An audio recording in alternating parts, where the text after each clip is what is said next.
اعوذ باللہ من الشیطان الرجیم بسم اللہ الرحمن الرحیم وقل الحق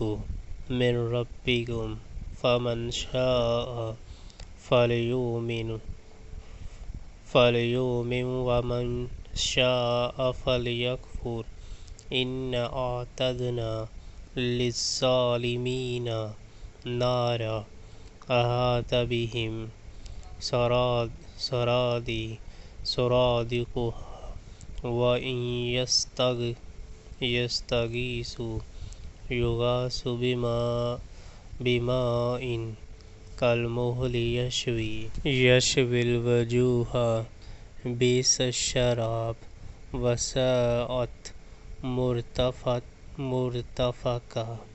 مرتفقا۔ صاف کہہ دو کہ یہ حق ہے تمہارے رب کی طرف سے،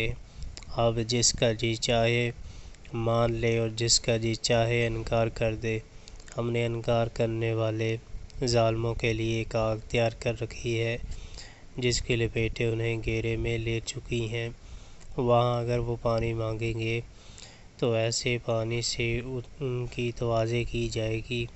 جو تیل کی تلچھٹ جیسا ہوگا اور ان کا منہ بھون ڈالے گا، بدترین پینے کی چیز اور بہت بری آرامگاہ۔